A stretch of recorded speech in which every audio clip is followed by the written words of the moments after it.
Сайн байцгаана үзэгчдээ. Түүхэн хэлгээ нэвтрүүлгийг эхлэж байна. За энэ нэвтрүүлгээрээ та бүхэн сүүлийн Монголын түүхийн 2000 жилийн он дарааллаар одоо ярилцж байгаа. За өнөөдөр бид нэр зүүн гарын хаан тус буюу ойрд ястан дээр дүшгэлсэн нэлээд тийм төр зуурын бөгөөд их дуулянтай улс оршиж байсан тухай ярих юм. Тэгэхээр өнөөдөр манай нэвтрүүлэгт баяр сайхан доктор, Сүгатар доктор хоёр оролцож байгаа. Мөн хамтран хөтлөгч манай Эрдэмтэн доктор Үлзий Баатар оролцож байна. За ингээд нэвтрүүлгээ эхэлье.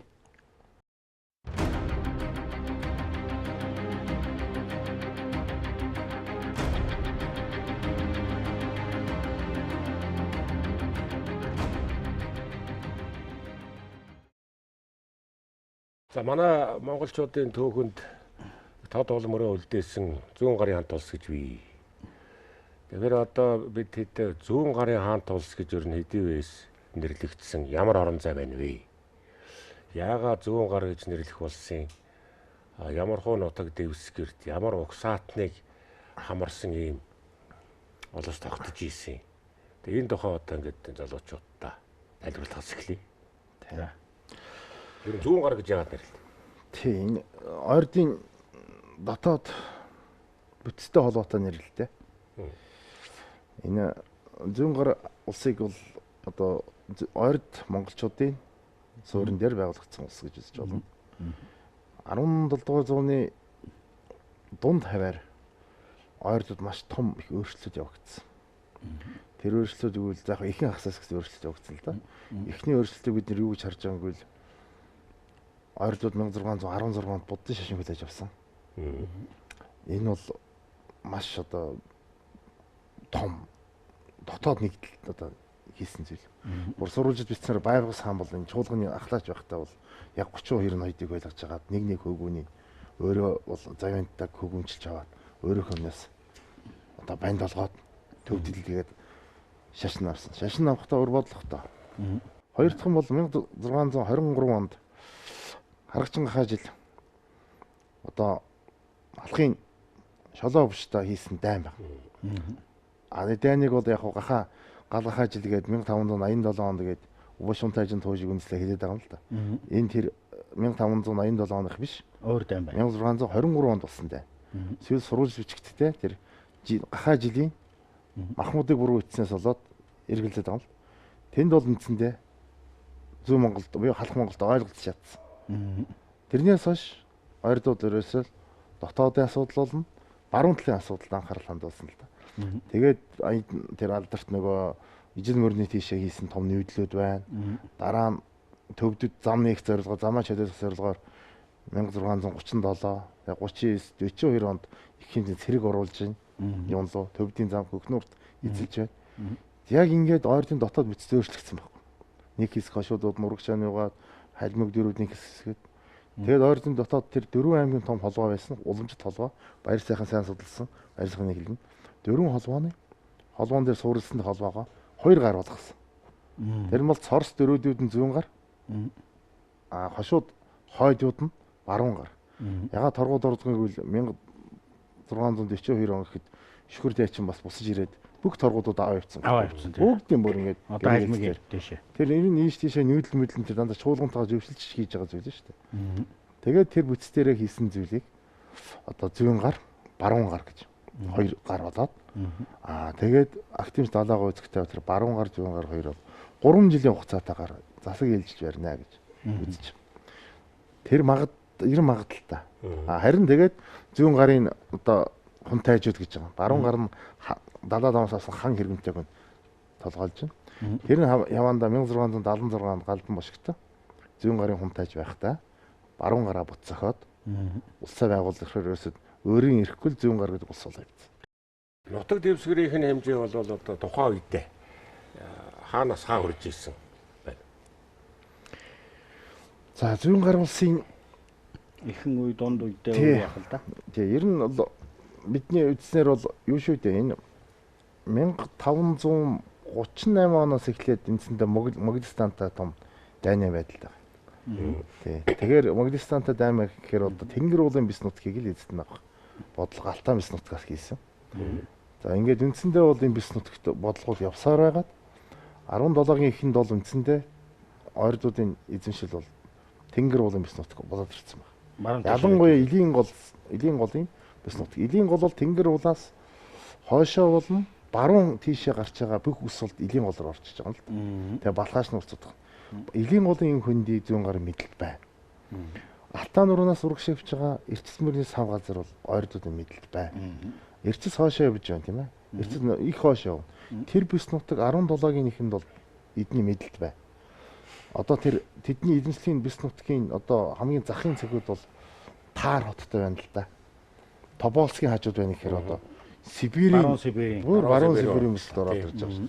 Тэгээд Казахстаны тэр цөлч гэж манайдаг тэр говь нутгийн хойд талаар Эрчисмөрний сав газар руу ингэж хэлж байгаа. Зүүн тал нь Алтай баруун сугаас. Алтаагаас эхлээд одоогийн нутгаар бол Хятадын Шинжаан мууж Казахстан улс. Тий. Казахстаны 50% энтергээд ингээд ерөнхийдөө бол Алтай өвөр болоод баруун талын асруудам нутаг тийм ээ. Тэр яг галдангийн үе дээр бол газар нутгийн өөрчлөлт их өгцөн л. Бүр дэлсэн. Тэр бол шууд одоо уугрыг бүгдийг авч хожоо үедээ. Тэгэхээр Тэнгэр уулын уртлын тэр таармын элсэн зэл тойрсон тэр бис нутаг бол зүүн гарын мэдлэл. Тэгэхээр энэ газар нутаг маш өргөн болчиход байна. Тэгээд энэ Сүхбаатар угшийн элсэн дээр бас нэмж хэлэхэд 15 дугаар зууны дунд үе хүртэл бол бас энэ Хангаан нурууны баруун бие хүртэл бол ойрдууд нутгалж ирсэн мэдээ бол байдаг. Тухайлх юм бол 1554 онд дөрвөн ойрдын Хойд аймгийн ноён 80,000 гэдэг хүн бол тэр хөнгөө завхан голын сагвазар нутгалж ирсэн. А энэ хүнийг бол тэр Төмдийн Алтан хаан орцсон утгатаас хунтайч нар бол удаа дараа цогсон учраас цаашаага нүүдлээд бол мөн алтаад авч бүр тэр Эрчим мөрний одоо сая хэлж байгаа сав газар орын ганц модон гэдэг энэ лүү хүртэл бүр цаашаага дөрвж нүүж нутгалсан бол бас тийм мэдээ бол гардаг. Ийм холбоо байна. Жишээлбэл Дарвисангүдэн хааны үед Төмдийн Алтан хаан шахагдж Дарвисангүдэн хаан халах захарыг авч одоо бүрийн Хянганы нуруу халах голын тэрлүү одоо суусан. Тэгээд Хангай нуруу ерөнхийдөө бол хизгүү болсон.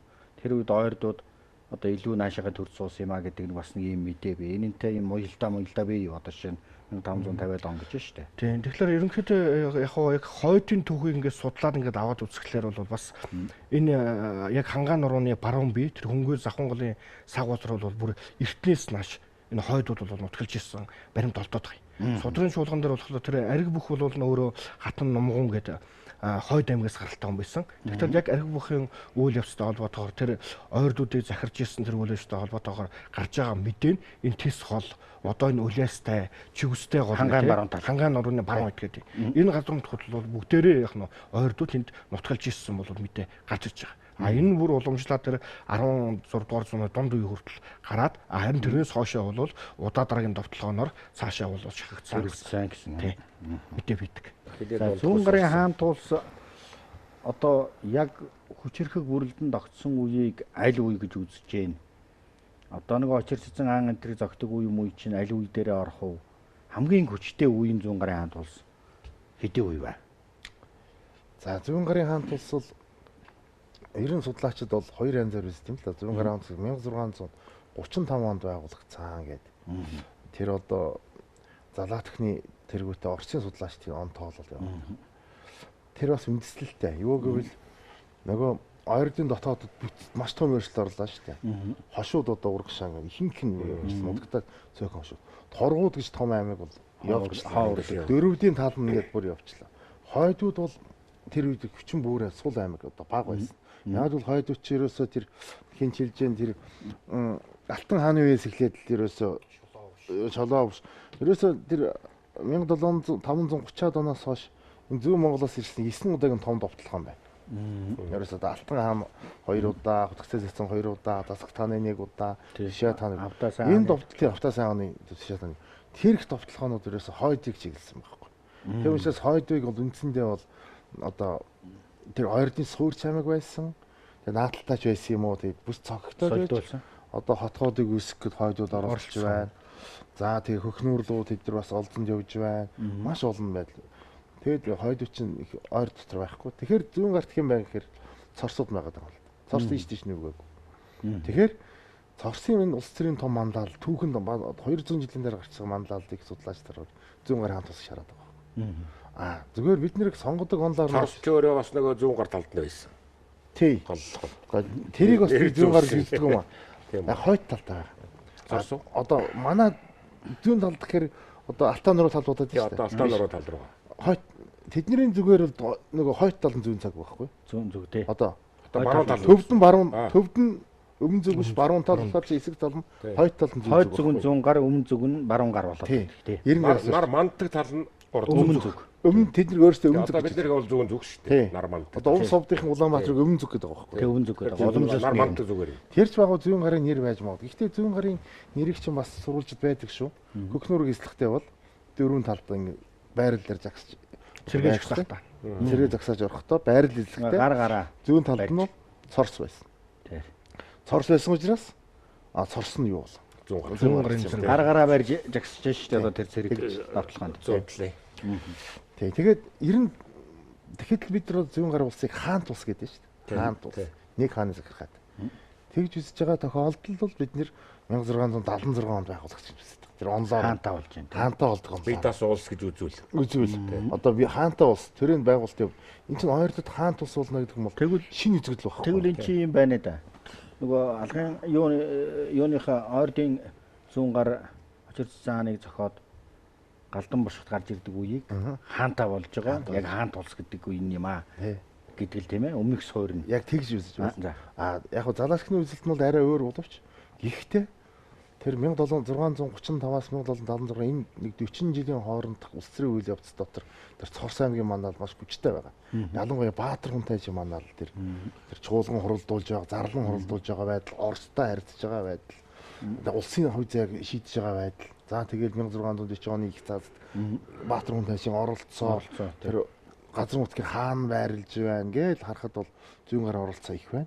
Харин зөвөр баруун гар буюу очирч цэцэн хаан бол төвдөөс хан цул авцсан. Далаа лонч бас холж утгаад байна л да. Харин 1676 дээр бид яагаад тогтож ярих гэдэг юм бол Галдан бошгот бол 1640 оны цаасд өөрчлөлт хийсэн. Отог аймаг гэдэг засваргын ойлголтыг тэр 1678 их цаазын нэмэлтэнд оруулж өгсөн. Нэг асуудал. Галдан засварын том зохион байгуулалт гэсэн. Анги, отог, жас гэсэн. Энд чинь том шүү дээ, том ойлголт. Тэр байтугай ойртод байсан хамгийн их хэцүү зүйл бол бүр Эсэн хаанаас өмнө үеэс эхэлчихсэн ноёдын цол хэрэгмийг хүчинг болгосон Галдан. Одоо Эсэн тайш хааны тайш цолыг хамгийн томхүү одоо Борнахлын удмынхан буюу дөрвдийн ноёдууд хэрэгэлдэг байсан. Шинжлэл үе реформ маягийн тий, виз хэрэгэл тайш, анш тайш, хамгийн сүү далаа тайш ингэ. Бүх тайш цолууд. За тэр Чинсэн гэсэн цолууд биш үү? Батуулаа Чинсэнгийн цол баслын явж исэн. халсан. Тэд нэр бүгд халсан. Тэр өөр ямар юм тэр бүгдийг халсан байна. Тэр элдэн мэлдэн. Тэрнээс хойш шууд их ноён, бага ноён, дунд ноён, бага ноён гээд Зэрэг зэнда. зэндэгээр шугаад тэр ангийн ноён ингээд тэгээд доошоогоо төшмөлийн систем маш том өөрчлөлт хийсэн. Тэр бол бүх төшмөлүүдийг зайсан гэж нэрлэж байгаа. Бүгд зайсан. Эренб тогтоосон За зайсан дотор импорт болчих. Тэрний зайсан чинь Йоан улсын үед юусэн дотроо 9 зэрэгтэй том цол шүү дээ. Тэр юм авч тийм хэрэгэл. Тэр засварын өөрчлөлтээс учраас бид 1776-г гарцаагүй зүүн гар улс яг тэр сонгодог улс төрийн онлоороч тэр за эрх мэдэл нэг хүний гарт тосч байгаагаар мэд. Баяр сайхан докторын дээр Бидасан маягийн. Сүхбаатар докторын одоо энэ саяын ярьж байгаа онолтой бол санал нэгддэг. Ер нь бол санал нэгддэг шүү. Аа. Тэгээд дээрэс нь яг хоо юм нэмээд өгүүлэхэд нөгөө яг энэ сая Сүхбаатар багшийн хэлсэн тэр улс төрийн тэр тогтолцооны өөрчлөлт байгаа шүү дээ. Тэрний нэг гол зүйл буюу нөгөө өмнө байсан чуулганы тогтолцоо гэдэг юм чинь хамгийн 1676 онд хамгийн сүүлийн чуулган дараа очир сэцэн хаан бууж өгснөөрөө бол чуулганы тогтолцоо гэдэг нь байхгүй болж байгаа. Өөрөөр хэлбэл засаглалын хувьд өмнө бол чуулган тэгээд чуулганд аймагуд суудаг. Аймагуудын ахлагч нар бол өөр өөрсдөө аймгийг захирах боловч чуулган нэгтгэж чуулганы ахлаач буюу нөгөө төвдөөс хан цол авсан одоо Байбосбаатар очир сэцэн хаан нар ингээд захирж исэн болвол 1676 онд чуулган гэдэг юм өгөө болоод. Нөгөөх яг нөгөө Галдан бошгот хааны хаан цэцгэл гэдэг юм чинь бий болсон гэдэг нь бол баримтаар нотлогддог учраас энэ оныг бол бид нар бол хүлэмжж өрдөг. Галдан хаанаас эхлээд зүүн гарын хаан тулс яг өмнө нь бол их том бүрдэл болж исэн байна. Тэгээ Галдан хаанаас эхлээд хаан засаг яг тогтоод хаан гэж нэрлэхүүц онлын хөвдлөд баримтын хөвд юм маа гэж та нөхөд хэллээ. Тэгэхээр зүүн гарын хаан тулс хичнээн хаантай байв. Хамгийн сүүлчийн хаан нь хэн байв? Тэр хооронд ямар үйл явц болов гэдэг талаар яхан тодруулж ярих уу? За Энэ үндсэндээ бол сүүлийн хаан Даваач хаан. Тий. Энэ хүртэл 6 хаан сууж байна. Эднэр бол бүгдээрээ ингээд хархуулын угсааны ноёдоо сууж. Хархуулын угсааны тэгээ Баатар хүн тайжийн хүү Сэнг галдан суугаад галдан дараа Сэнгийн хүү суугаад дахиад одоо Цэваравдын хүү гэхэд Сэнгийн талд угсаа зогсож байгаа. Даваач бол бас Баатар хүн тайжийн нэг хүү Бүм гэдэг хүүхдийн удам угсаа. Ерөн зүгээр сурвалжаас харахад зүүн гарт үнэхээр тийм цорс тайжнэр ирэх мэдл маш өндөр түвшинд байна. Ерөөсөө маш өндөр түвшин. Дархлаатай. Тий, одоо хожмын зайсангуудын нэр цолн зайсан цолтой хүмүүсийг харгаж гисэн. Бүгдээрээ тэр Баатар хүн тайж болно. Тэрний ах дүүсийн хүүхдүүдийн юу салаа бүгд ингээд. За бид Галдан мушиг тааныг бол үндсэндээ 1676 онд суугаад нас орсон гэдгээр одоо 21 жилээр тийм ээ нэгүтж байна. Энэ бол үнэхээр зүүн гарын маш хүчтэй үе байсан. Одоо манжин 1678 оноос. Тийм 1678. Энэ бол Галдан бол улс төрийн тэр юу ихтэй гадаад нөхцөлөд бид их харах хэрэгтэй. Энэ үед бол үнэхээр дундад зайсан үнэхээр авхаа байсан. Маш муухай байсан. Яагадгүй л маш олон тийм одоо тэр Бухарын хаан тулсын тэр их задрал маш олон ханилаг тэр үнэхээр за тэгээд Галдангийн ганц бодлого тийм шүү дээ. Ерөөсөө тэр чөлөө худалдааны зам руу бас орчирч. Тийм үлээ. Тэгээ уугрыг эзэлж авсан. Тэгсэн. Уугар Бухарын хотуудыг эзэлж авсан. Тэгсэн. Тэр Ингээд дагаад тэр замыг шилжүүлсэн. Хоёр дахь асуудал Галдангийнх бол ерөөсөө хойшоо Сибирийн асуудал Оростой харьцаж эхэлж байна. Оростой харьцаж. За гурав дахь нь Казахын асуудал. Казахын одоо зүүн гарын хоорондын харилцаа бол хертнээс адилхан нүүдэлтний хавуутай газар нутгуудаа булаалдаг. Ийм бизнесийн асуудал. Галдан баруун талдаа асуудлаа шийдсийн дараагаар зүүн талд анхаарал хандуулж байгаа шүү дээ. Тэрийг бол бид нэр халахт гисэн дайн үзэж болохоор тийм манжтай байсан байна. Тэр энэ яг ингэж зүүн гар бие даах очир ерөн шалтгаан юунаас эхэлсэн үүдэлтэй байна. Тэгээ энэ яг хоо манай судалгааны бүтээлүүд ч байна, сурвалж их хэрэглэгдэхүүнд бичигдсэн зүйлүүд ч байна л дээ. Энэ яг зүүн гарын хаан тус байгуулагдах заавал ягаад ингээд нэг тусгаар улс байгуулад ингээд явах болов тийм ээ. Энийг бол бид нар зөвхөн нэг 100 жилээр юм уу 200 жилээр бас ингээд авч үзэж ярих нь бол бас учир дутагдлаа мэт байгаа юм. Өөрөөр хэлэх юм бол яг ойрд аймагуудын эхлэлийг тавьсан тэр эхний Дуваа сохрын 4% доноо догшин эмнийг ирэх гэж байгаа шүү дээ. Энэ нөхдүүд маань зүүн Монголоос салан цусгаараас нөөсөн. Нэгдүгээр. Хоёрдугаар тал бол 1260 оны үед тэр ариг бүхийн тэмцлийг ойрдууд маш их идэвхтэй дэмжижсэн. Тэмж устраас бол Алтаа нуруунд ирж болно. Алтаа нурууны наад бий хангаан уул хүртэлх савгаазар гэж нутаглан суусан. За мөн түүний дараа бол монголчууд уугуулмдагтаа бусч ирээд тэр 15 дугаар зууны үед бол баг 20-р жилийн дотор 10 гэдгэн хаа цолгодоо тийм ээ. Хоорн нэгэ зөрчлийг хэсээд зүүн гарын их хааны нөлөө буураад эхлэхэд болно. Тэн дээр яг нөгөө Өөлд аймгийн цорс цогтнуудын нэр нөлөө бол өсч эхэлж байгаа. Өөрөөр хэлбэл энэ үеэс эхлээд нөгөө туурах тусгаар улсыг байгуулах, тусгаарлах энэ бодлууд бол явж эхэлсэн болов гэж бол харагддаг. Өөрөөр хэлэх юм бол тэр үгч шишгаа үйж байна. Тэр Батуулаа чансны үйл ажиллагаа үйж байна. Тогоон ташин бол хэлсэн хүртэл байгаа шүү дээ. Чи сод богд эзний үр болвол би Сутай хатан хатны үр. Би бол эхийн талаасаа Чингис хааны алтан ургийн шууд ухсааны хүн мөн шүү. Энийг ч бол тэр хүү 9 тайшин бол бас яг энэ бодлогын бол залгамжлаад 44 2-ын төрөйг нэгтгэхэд өөрөө их хаан болсон байх жишээтэй. Тэгээд энэ чуулганы тогтолцоонд маань тэр 1437 онд тогоон ташин байгуулсан тэр чуулганы тогтолцоонд маань өөрөөр хэлбэл зүүн Монголоос аймагуд бол нэмэгдэж орж эхэлж байгаа. Торгууд, Хошууд, Баяд гэдэг энэ аймагуд нэмэгдэж.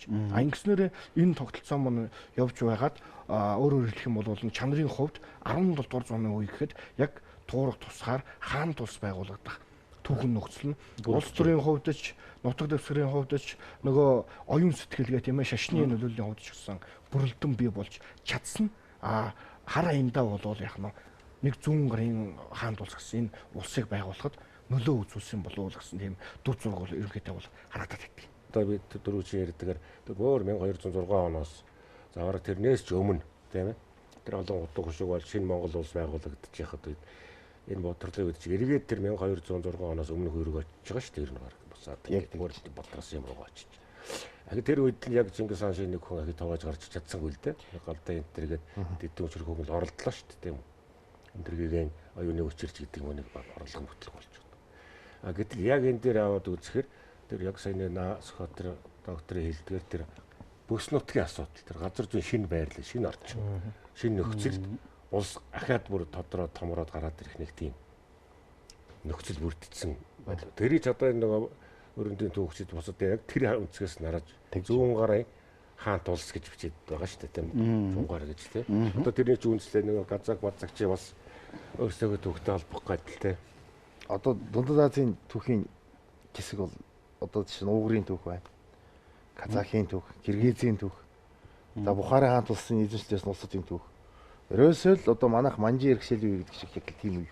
Жунгарын үе гэж шүү дээ. Казахын түүх ерөөсөө бүх хүн Жунгар. Жунгартаа байлцсан түүх, эзлэгдсэн. Хариу явсан түүх. За бүр Киргизийн түүх бүр тийм. Киргизийн бүр туйл, Манс туйл мөлийн одоо Сөрөг баатрууд дандаа Жунгарууд шүү дээ. Дандаа Жунгарууд. Тэгэхээр энэ арт түмний түүхийг ойлгох хэрэгтэй байгаа юм да. Тэр нөхдөд юу хийгээд байгаа вэ? Тийм ээ? Тийм. Тэгэхээр сая ярьжсэн тэр манай түүхчдийн дээр бас сүлүүд ганцаарч юм л та. Зүүн гарын түүхийг зүүн талаас нь судлаад бас нэг дандаа зүүн талаас нь судлаад байдаг. Нөгөө талаас судлаа. Халах хоёрдынхоо дайн талаас, байлдын талаас, сайн муу гэж хоёр талаас л үзээд идэв. Энэ халах хоёрдын дайнд ч бас энэ зүүн гарт баг байдгүй шүү дээ. Хоёр дайн л байна. Тэр галдангийн нэг галдан байна. Тэр чинь галдангийн дуулахаас өнцгөөс нь ярил маш олон юм шүү дээ. Тэр чинь олон юм бол. За галдангийн дайн дуусчих тийм ээ. Дараагийн нэг дайн бол 1732 оны дайн. 32 онд. Тийм. Тэрний ягаад галдан цэрэнгийн үед хийсэн дайн байвал ерөөсөө Манжи эсрэг энэ халахтай хамт нийлж тэмцэл гэсэн зорилго байгаа шүү дээ. Загтал бичсэн байж тээ загтлаа. Бид бол Чингис хааны одоо үр хойч шүү дээ. Одоо Манжи юм байхсгүй. Тэгэл Эрдэнэ зулуу 94 тэр 1732 онд яг 31 онд тэр ховдод суусан Бархүл суусан тэр Манжийн одоо 8 жил суудсан том их цэрэг шүү дээ. Нэг 30 мянган, нэг 20 мянган цэргийг буцсагсан дайн байж тээ. Олгоо нур юу хотон хоргоны дайн. Энэ дайны дараагаар халах руу цэрэг оруулсан явдлыг зүүн гарын одоо түүх харахад их хилцсэн байна хоорондоо. Халах руу цэрэг оруулаад, 3 замаа цэрэг оруулаад Эрдэнэ зулуу довтлсон. Эрдэнэ зулуу ягаа яваад исэн байгүй л тэр их олон түүхийн учиртай болж байна л. Ягаад гэвэл төвд рүү явдаг юм тусцсан. Нөгөө зам хагдсан. Хөхнөр Манжид эзлэгдсэн байсан. Манж руу төвд рүү явахын тулд заавал Манжаас зөвшөөрөл авдаг. Сүүлд нь хутагд хувилгаангүй болцсон. Энд чинь буддын шишинтэй арт юм шүү дээ. Хомсдол болж байна. Оюун санааны. Ерөөс тэд нэр халахын хоёрдугаар багтыг л бариад авчий гэж бодсон. Тий. Эндээс одоо том хотог залыг. Тэгээ хоёрдугаар багтыг залах гээл довтлоод ороод ирсэн Манжид аль хэдийн мэдээ хоёрдугаар багтыг шилжүүлчихсэн урагшаа. Тэгээд залахгүй байхгүй болохоор Эрдэнэ зүг эзэлчгээ цааш явахгүй байгаа эднэр чинь. Зориг ханж байгаа байхгүй. Тийм орхны хүн дээд байгаад байсан. Тэгчгээд байж байгаа шивэ ширээ хутагтдаг залаад олж байгаа. Сайхан залаа явуулсан чинь тэр нь очиж нэг халахын их жанжин эпүү цэргийн хүүхэд байжээ. Тэгэхээр эпүү цэргийн зүгээс ойлгохтой бол миний хүүг олцчихлаа гэсэн ойлголт явуулчихлаа шүү дээ. Тэнд ингээд тэр бол багцаар тэр нэг юм хоёр халдсан. Хоёр дахь тайм тэр байхгүй юу? Өөр халах хоёрын асуудал юм хоёртой байх. Дайсгс юм. Дайсгах бахан байсан. Гэтэл энийг бол Орсын төвчтөнд хийцсэн юм уу? Манай социализмын төв бичлэгч нөгөө дайн бичих дуртай шүү дээ. Тэгээ хоорондоо тэмцлийн төв шүү дээ. Тэгээд л баах юм гаргаад бичснээс сүүлэн тавих. Одоо ингээд тэр нь тэгээд уран зохиолоор ороод ингээд орсноос болж ингээд юм л. Түүнээс зүүн гарын түүхийг нөгөө талаас нь хармаар байна. Тэнд чинь тэд нар бас Монголыг өөрсдөө харин ойрдын бүр дотоод хууль цаазууд байна шүү. Монгол ястай хүнийг нүүрс тосонд бүү зарыг. Монгол ястай хүнийг инжинд бүү өгье. Бүр тийм дотоод юу та. Одоо тэд ч ерөөс нэг л Монгол явж. Нэг л Монголыг нэг л Монгол. Тийм үстэй Монгол заасан бичгүүд нь хүртэл тийм байна шүү дээ. Тэгээ цэв аргадан нөгөө өндөр гэгэнд бичсэн захидлууд миний сэтгэлийг татдаг. Өндөр гэгэн чинь нөгөө урагшаашаас инх хамгааллын тэнд суудсан. Инх хамгааллын захидал биш хажууд өндөр гэгэн захидал чинь.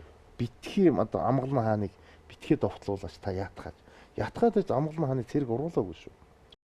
Гадны түүхчид болоо социализм үеийн сөргсүүлэн тавьсан түүхийн хэлбэрээс болоод тэрний юмн дээр буруу мэдээлэл дээр бид нэр жаахан буруу зураг ингээд босноод хоорондоо маргаад юм уу?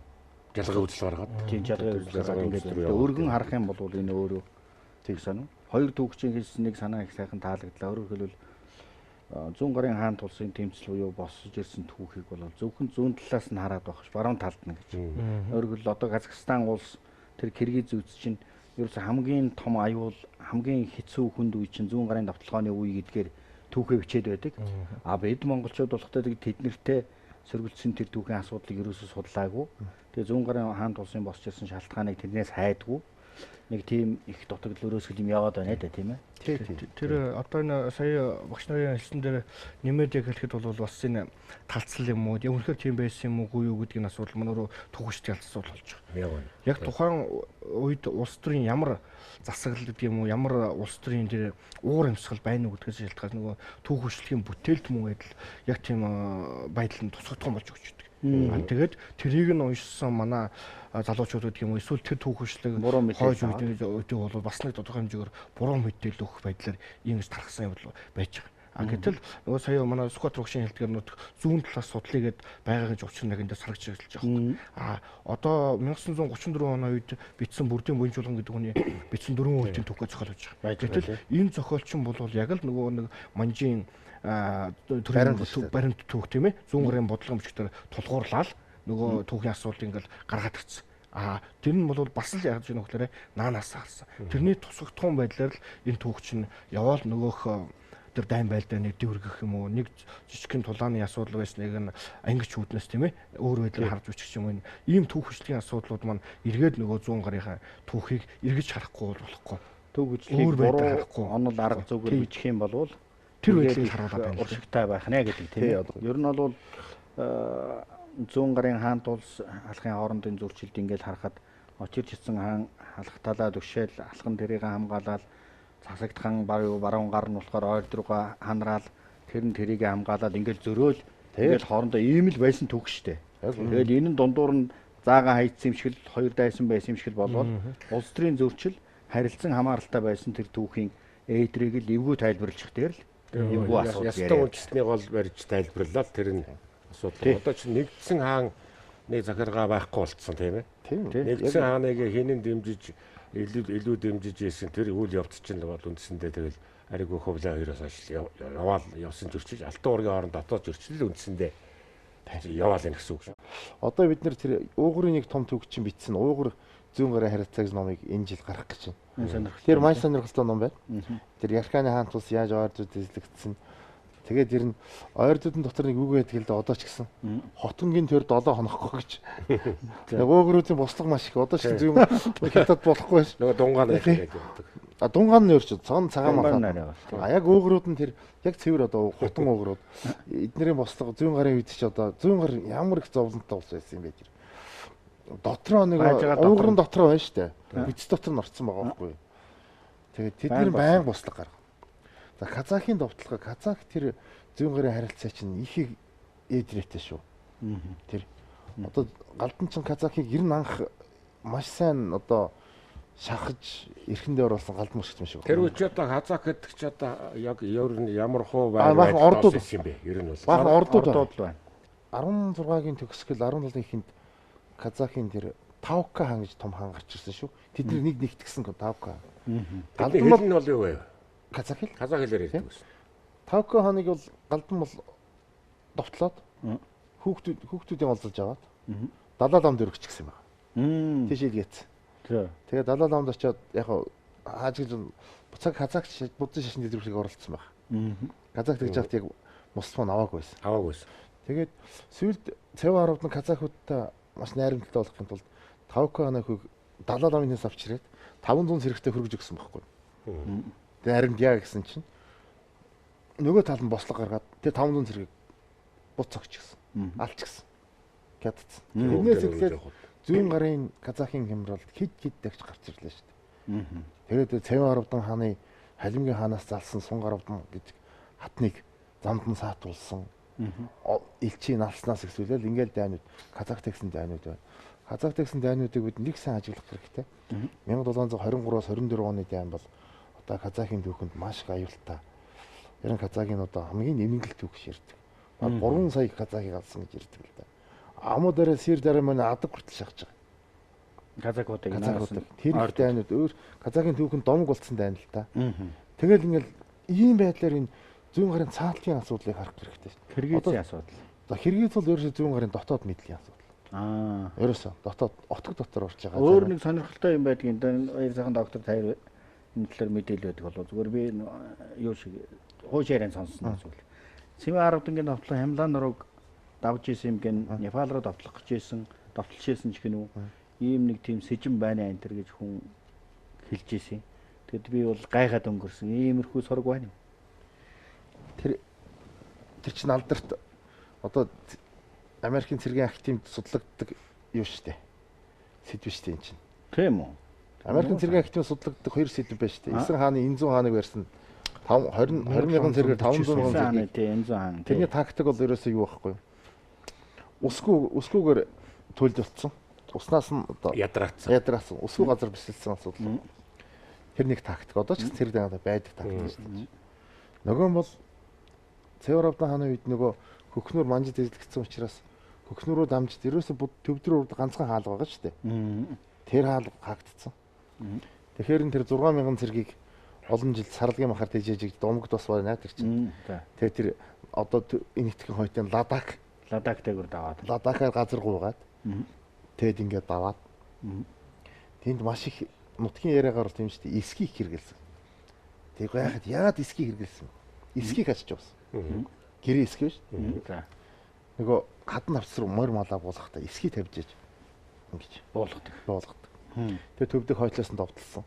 2 жил тэнд том өөрчлөлт. Тэр дандаа геополитик юм бодлого. 90 гарын бодлогыг төвдөд хийсэн тэр дайн маань ерөөсөө тухайн үеийн бүс нутгийн асуудал шийдэж болсон шүү дээ. Өөрийн гамиг авч зүгээр жижиг улсаар ерөөсөө ягаад гэвэл энэ залаатхны саналч тийм байна. Моисевч гэж. Тэр энэ ямар улс байсан бэ? Ойлгохгүй түүхийн битсэн мөртлөг. Хэдэн үнэтэй байсан бэ? 5 зүгтэй дайсан та. Хойдолтой Оростой. Их хэмжээний цэрэг суулгав. Тэгэл үзэл улс хаалаад одоо манж одоо халах манж дэлгэцсэн учраас Бархөлд 30 мянга манжууд байнга суулгаж штэ. Тийм штэ. Ховдод 20 мянган цэрэг суулгаж. Тэрний өмнөөс бас тийм хэмжээний цэрэг суулгана да. Тэгжээ. За тэгээ уугрын босдох тэмцэл. Цаатлын тэр Казахын асуудлууд. Тэгээ тэр Бухарын тэр Самарканд, Ташкентын чиглэлд явуулж байгаа цэргийн бодлого. Тэр талсын голын хэмжээ. Яг л тэр нэг монголчуудын оршин тогтнохын төлөө тэмцэл 1206 оны 1600 одоо 19 20-од оны үеийн эмчил ахаал 5-600 жилийн дараа л яг зүүн гар дээр давтагдсан асуудал. Тэр хөвгт хөрөлцөхгүй нэ хүн байсан уу? Тийм байсан. Хин бэ энэ зүүн гар? Энэ хүний тоон ойлгохгүй хэдэн сая байсан уу яасан. Тийм судлаачдын таамаглал судалж байгаадын гараад ирэхэд гайхаа штий. Судлаач одоо нэг газар зүүн гарын бүх талд нь цэрэг барьж цэрэг хүч байрлуулчихлаа шүү. Түүх хүч гэвж штий. Тэр ойлгохгүй болоод байгаа. Дагаад баримж байгаа тооцох тэр. Тэр нь зүүн гарын тэр умталтанд бол манжууд бол ерөөсөө тэр 1724-өөс тэр 32 онд суулгасан 8 жилийн их цэргийн цэрэгдээ цогцсон шүү дээ. Хотын урганы тэр гайхалтай тулалдаан болсон. Тэр тулалдаан цогсон дараагаар манжийн зүүн гарын талаар явуулах бодлого 100% өөрчлөгдсөн байна. Тэр цэрэгээр биш юм байна. Эднийг үнхийн хүлээх. Ерөөсөө л дотроос. За тэндээс хойш явуулсан элчнэр бүр заримдаа тэр дотоод нь хуурамч загталт цэвэн гарууд нь их цэвэн гарууд нь баг цэвэн гарууд нь цэрэн дондуугаар загтал бичүүлээд манжид явуулсны байдлаар тэргийн хил дээр баригдсан хов утгсан байгаад дандаа хор найруулсан. Тэгэл ерөөсөө зүүн гар тэрнээс хойш дотоодын хардлага сэрлэг туйл тохирол. Дотор нь хор найруулсан. Ерөөсөө хор. Дараа чинь тэр хаадын бослого тэнд хоорондоо нэг зайсангууд хоорондоо дандаа тийм ховжив яриагаар утгасан. Ерөөсөө тэр дагаж тэр манжаас үсэн элчнэр маш их тийм олон одоо тэний нэг элчийг дагсан маш олон дагалдууд очино. Тэднэр нь сайхан хувц сунартай амьдсан. Хуучин галдан үед олзлогдсон хүмүүс очино. Эд мөнгөөр хоорондоо очино. Тэгээд яа та нар ямар хувь байна? Асуунаад бид цахар гэдэг газар байна. Ёстой жаргаж байна. Тийм учраас 1720 тэгэхээр санаагаар нууруулаад. Тийм 1750-аад онд чинь дагаар болсон анхны аймагуудын загтал тийм байгаа шүү дээ. Биднийг цахар гэдэг газар суулгана уу гэдэг байгаа шүү дээ. Тэр мэдгүй. 3 сэрнгийн юунд өөрөө 3 зэрэг амар санаа бүгд цахар гэдэг газар суулгана уу гэдэг. Тэр чинь нөгөө жаргалын орон тэнд байнгээ сонсчихгүй юу? Гутхан өмнөлт явуулж нэг. Хоёр дахь тэр зүүн гарыг одоо дотоод төрийн эвдэх зүйл бол Оросын дотоод нөлөө. Тэгээд Оросын тэр дотоод явуулж байгаа бодлого бол маш хайртай. Оросын бодлогыг сүйдээд огтооцохгүй явж байгаа буруу. Орос зүүн гарын хооронд дандаа газар нутгийн асуудал. Ялангуяа тэр эрчил мөрнийг өгсөн тэр алт эрдэнэсийн тэр газрууд байна. Тэндээс ч олигтой юм гэдэг юм олдсон байна. Тэгэл ерөөсөө мэдээж одоо ч гэсэн ялгаа шүү дээ. Тэр нутаг. За тэгээ дээр нь зүүн гарын хувьд бол тэр халимгтай харилцаж явах тэр замаа чөлөөлөх тэр бодлого юм л да. Тэр зам чөлөөтэй байх хэвээр. Энэ бодлогууд газар тийм зүүн гарын ер орчин тогтнод ирсний 80 жилийн түүх маш халуун тэмцлийн одоо тийм аз жаргалтай нэг 50 байх үе байж таараагүй тийм үе харагдаж байна гэж харагддیں۔ л та. Өрсөн тэмцэл байсан. Өрсөн тэмцэжсэн. Зүүн гарын хаант улсын нутгасаа цаашаага нүүсэн алим мөрөө нүүснүүд бол маш их байдаг. Энэ бол мэдээж бас дотоодох зөрчил тэгэл бас хөндлөнгийн 2 3 шитгээдийн нөлөө тийм ээ. Хутган хүмүүсийн байдал бол маш их нөлөө үзүүлсэн байж байгаа. Тухайлх юм бол тэр 1745 онд бол маш том хагарал явагдсан Галдан зэрэг таал болсноор тэгс бол хойдын дижид ноён бол 2-3 утга аваад бол тэр чигээр халим мөрөө нүгөө хөвчөж чийд. Энэ бол байдал нь бол эргэл нэг яг хүн амынх нь байдал цөөрөх тийм ээ. Эргээ тэр дагаж явах энэ бол бас тодорхой хэмжээгээр бол нөлөө үзүүлсэн байна. Дээрэс нь бас нэг зүйл нэмээд өгүүлэхэд бол бас 18-аас 19-ийн түүх бичлэгт нэг ялангуяа яг Монголын түүх бичлэгтэй тийм ээ. Зүүн гардч тэр халахадч тэр яг зүүн гарын хаант улсын дотоод асуудлыг юм уу эсвэл халах зүүн гарын харилцааг юм уу яг ингээд судлаад бичээд үлдээсэн зүйл бол зохиол баг байхгүй. Ганц нэгэн домог юм уу эсвэл ганц нэг хүмүүсийн үйл ажиллагааг бичсэн. Гэтэл тэрнээс өмнө буюу 17 дугаар зууны үеийн сурвалжууд гэдэг чинь тэрнээс өмнөх ойрд болон халахын харилцааг бол маш нарийн сайд биш үлдээсэн байдаг.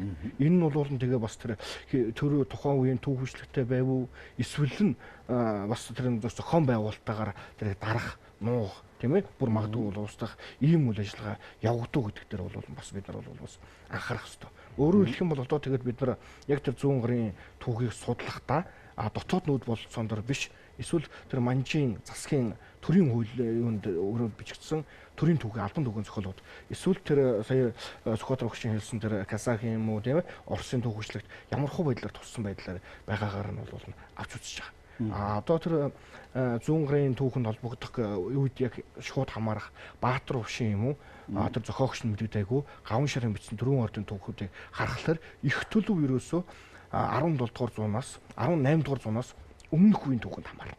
Тэр одоо жишээ нь зүүн гар энэ улсын дөршөөд ижил мөрөнд одоо шинэ халимгууд оршиж ирсэн тэр одоо зүүн гарын 1-2 хэсэг байна шүү дээ. Энэ хоорондоо олон нүүдэл явсан гэлээ. Тэгэхээр энэ одоо тэгээ хэлхийн холбоо нь тасардгүй их сонин үзэгдэл шиг надад санагдаад байдаг. Жишээлбэл 1910-ад оны үед хүртэл одоо Шинжаанд амьдарч байсан Ялганбаатар сумьягаас ахгуулаад ер нь халимг руу явъя гэж явж байгаа л Монгол руу ингэж тойрч орж ирсэн шүү тийм ээ. Тэгэхээр энэ сэжим яаж хадгалагдаад байсан бэ? Ийм удаан хугацаанд ойрдуудын одоо хоорондоо одоо хэдэн мянган километр хол оршиж байгаа ойрдын хоёр мөхлөг байна тийм ээ. Энэ дээр бол ямар юм байдгүй? Би энэ тэр бүс нутгаар явж исэн юм аа. Тэрээр нүүдэлчдийн бүр гой санаанд байдаг бүс нутг л гэж бодож. Одоо энэ Казахстаны хойд тал Сибирийн өмнө талын нэг хөндөөл байна л да. Хонгил гэдэг юм коридор тий. Одоо яг л зээр давхсан нэг юм нүүдэлээр яваад байхад ерөөсөө нүүдэлчд тэргээл яваад идэв. Тэрийг бараг нүүж байна ч гэсэн заримд бараг ойлгохгүй шүү. Эртэн цагтаа. Амжиргаал энд явж штэ тэр хүн. Энэ нүүдэлчдийн тэр их том нүүдлүүдийг их жирийнээр бас төсөөлдөг. Ягаад гэвэл тэр халимгийн тэр 10 жир гэдэг ноён бол төвдөд мөргөл үлдэхээр гэр бүл хүүхдүүдтэйгээ мадаа тугаал гараад ирж байна. Нүгэл хаашаа яваад л ингээд бүгдөөс мөргөчгөөл буцаад л явж чинь тэр чинь. Тэнд бол нэг их амар их хүчтэй нүүгээд ах юм бол зүгээр улирлын хайсаар ингээд тэр нүүдэлчдийн юуг бол тэг талаас нь гарах хэрэгтэй юм л. Зүүн гараас ижил мөрөнд нүүсэн эндсэндээ том нүүдлийг толгой 9 том нүүдэл байна. Ижил мөрөөс наашаа чиглэсэн 4 том нүүдэл байна. Тэгэхээр энэ зүүн гар халимгийн дотоод энэ хоорондын худ уургийн улс төрийн харилцааг бол бид нар маш сайн судлах хэрэгтэй. Хооронд нь одоо ямар бас л төв хүчтэй дайтуулчих гээд үзээд байгаа. Тэг болохгүй. За тэр зүүн гар болон тэр хөхнүүтэй хошуудын тэр хоорондын холбоо бас сайн арах хэрэгтэй. Бид нар бол ерөөсөө энэ анханасаа 1600 тэр 30-аад оны 4 ордын чуулганы шийдвэр одоо их улс үндэстэй тийм бодлого явжээ. Тэр нэг Удаан 20 30 жил үргэлжилсэн зүйл. Энэ хугацаанд тэнд Тургуу таант улс гэж ижил мөрөнд байгуулагдаад, энэ зүүн гараг улс байгуулагдаад, энэ хөхнөөрт хошууд улс гэж том байгуулагдаад, энэ чинь Монгол угсааны улсуудын байгуулсан том улсууд шүү дээ. Тэрийг бас тэр өнцгөөс мэд хармаар байна. Дээр нь бас бидний зүүн гарын түүхийг харж байхад бол энэ эдгээр улсуудын холбоо хамаарлаас гадна энэ зүүн гар бол халах Монголтойгоо маш их нэгт холбоотой байсан шүү.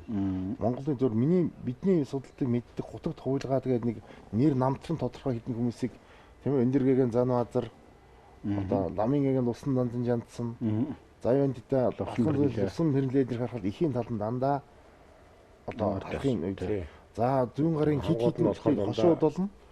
Хошууд болон цорсын хит хитэн ноёдууд дандаа халахаас утна. Энэ чинь зүүн гарын тэр манж их том дайнаас зөвөр энэ бараг л ингэ байдаг зүйл одоо нэг хэлбэрээр авч үзэж болохгүй маа тийм ээ. Хоорондоо нарийн. Тийм их сайхан нэг талбайтай байх л оролцдог. Нэгдсэн одоо Монгол үндэстнүүдийн тархан суурсан ч гэсэн улс төр шашин талаар одоо хутагт хувилган харилцсан залах тийм бүх ингэ хуушин яваад байна шүү дээ. Яг ийм бодиттой түүх байсаар байтал заавал дундуур хил тогтоох гэдэг хэрэггүй гэж байна. Цаглах байдал өөр байсан юм шиг. Анжууч гэсэн энийг сайн анзаарч байгаа шүү дээ. Өөр Монголыг эзэлж аваад ямар ч ноёныг алаагүй шүү дээ. Нэгдэн хааны хойцыг бүгдийг ингээл яг хөө ингээл гэжээгээл яваад байна. Халахыг эзэлж аваад ингэчгээл тэгэл юм болж л байлаа. Халахаас ял шийтгэл гаргасан ноёдуудыг тушаал ууруулна ингээд тэгэл тэгж байгаа л эцэг өвгдийнхэн байгуулсан гавьяаг үндэслээд дахиад гаргаа тавьчихна. Гэтэл 1755 онд зүүн гарын хаант улсыг манжид эзэлж авангуудаа яасан бэ? Ерөөсөө өөр дурын хүнийг алдаг. Өөр алдаг яддаг. Тэгэхээр Монголын улс гарт тогтнолын сүүлийн голомт зүүн гар байсан. 140 мянга гарын хүн гэдэг лөө. Ер нь ядлага дөрчсөн. Зүүн гарын бослох үеэр судлаачдыг олон тоо хэлж байна. Энэ зүүн гарын хаант улсыг манжин албан баримтанд 600 мянган хүн байсан гэж байгаа шүү дээ. Тэгээд тэндээс үлдсэн бол нэг 100 гаруй мянган үлдээд бусд нь байхгүй байна шүү дээ. Тэгэхээр би хядлага гэж үздэг юм бидний судлаач чинь. Тэгэхээр энэ манжуудын бодлого ч гэсэн зүүн гарын хаант улс унангууд өөрчлөгдөж байгаа. Гэтэл зүүн гар гэдэг улс тэр хүчрэг улс байснаар тэдний одоо манжуудын өөр Монголын талаар явуулдаг бодлого. Хөхнөөрчүүдээ явуулдаг бодлого. Айдаахан байна. Халахын бол өөр. Тэрнээс хойш бас өөр. Оросууд бас тийм. Оросууд ерөөсөө зүүн гар байхад халимагтай маш болгоомжтой ярьж байсан. Тэгэл зүүн гар мөкснийг мэдлээ халим Оросууд мэдлээ. Ерөөсөө тэр 1755 онд устлагыг мэдлээ манжууд бүгдийг хядсныг сонслоо харлаа. Шууд бодлого өөрчлөлтөл шууд дотоод хуулинд нь өөрчлөлт оруулаад дотоод гадаад асуудал хаагаад өөрийнхөө лам оруулаад ерөөсөө тэгэл халимгийн нөхдөд чинь болохоо байлаад 1771 онд зүүн гар умснаас хойш 16 жилийн дараа нааш нь юуж байгаа шүү дээ. Тэр нүг зүгээр нутгаа гинт санаад нүсэн зүйл биш тэр чинь. Тэгэхээр ийм монголчуудын нэг түүхэнд бол ингэ зүүн гарын нөлөө ямар их том байсан бэ? Хожуу хүртэл халимаг бүх газар газартаа нөлөөтэй байж зүүн гарын түүх яриа томоор харах хэрэгтэй. Хоёрдугаарт нь бол зүүн гарыг бол тэр бис нутгийн. За зүүн гар алга болсны дараа тэр дундад Азид бий болсон нөхцөл байдал маш олон нөхцөл байдлууд үүсэж байна. Бухарын хаант бас казакууд харин зүүн гар унангууд явах ёстой үстэй. Сэрхэлтэй болох ёстой. Бүр байхгүй болсон. Бүр байхгүй болсон. Хоорондоо үзээд Оросууд тэрийг ашиглаад ингээд өөрсдөө оруулаад авч байна. А за зүүн гарчуудын соёлын нөлөө бол бис нутгнээр тогтсон байна. Тэр бол тод үсгийн соёлын нөлөө биш. Нэг л соёлын нөлөөр авах. Тод үсэг бол яаж вэ? Тод үсэг бүр зүүн гар мөхсний дараагаар 1783 онд Бээжинд тод үсгийн сургууль байгуулж шээ. Төшөөлөд бэлдээд шээ. Хинтээ харьцах гэж. Казакуудтай харьцах гэж. Киргизүүдтэй харьцах, төвдүүдтэй харьцах. Тэд нар чинь бүгд тод үсгээр манчтай харьцаад байна шүү дээ. Бүх загтал бичгүүд юм байна. За баяр сайхан доктор одоо зүүн гарын хаант улсын талаар өөрийн ер нь нэг багцаад өгнөлт. Сая ороогүй гэсч байдаг юм уу давтаад нэмээд хэлчих асуух юм байна. Яг хөө ерөнхийдөө одоо ярьсан зүйлс ингээд дүгнээд хэлэхэд болвол энэ Оросын нэрээр дэмтэн Гүмлевэний эрчим хүчний онол гэдэг байдаг шүү дээ. Босоор дэлбэрэлтийн онол гээл 500 жил тутам монголчууд ингээд нэг хүчрхэж өөрсдийн улсыг байгуулж тийм ээ тухайн бүс нутагтаа болон дэлхийн дүүхэнд бол цуурайтуулж чадж байна гэсэн. Яг энэ нэг давтамжинд бол тэр 1206 оноос хойшоо 500 жилээр хад 1676 онд байгуулсан тэр зүүн гарын хаант улсын давтамж тэр бол бас ирж байгаа. А яг энэ утгаараа бол нөгөө яг тухайн монголчуудын маань тийм ээ оюун сэтгэлгээний хувьд болон бүхий л талаараа бол нэгдэх хүчжих тэр соёл боловсрол бүхий талаасаа болвол нэгдэн нэгтрах энэ түүхэн үе бол нөхцөл байдал бол бүрэлдэн бий болж чадсан. За энэ утгаараа бол манай юуны зүүн гарын хаан тулсын түүх гэдэг бол өөрөө Монголын түүхийн төдийгүй дэлхийн түүхийн нэгэн том яах нь зайлшгүй байх ёстой, судлах ёстой том салаам учир болж чадсан байж байгаа. Энийг бол бид нар бас яг тэр их сурвалж тодорхой баримт их сурвалжуудаар тулгуурлаад яг үнэн зөвөөр нь яг бодиттойгоор яах нь бичин үлдэх зайлшгүй хэрэгтэй. За ингээд хоёр доктортой их баярлалаа. Манай өнөөдрийн нэвтрүүлэгт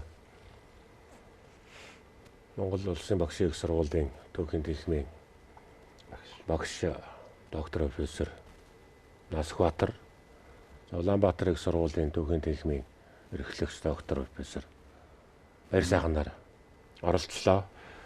За бид энэ нэвтрүүлгээрээ бол Монголын их эгзэгтэй түүхийн үед тон хүчрхийгээр оршин тогтнож энд өөрийнхөө бүс нутагт чухал нөлөө үзүүлж байсан зүүн гарын хаант улс гэж одоо өрнөдөд нэрлэдэг зүүн гарын тухай бид одоо ярилцлаа.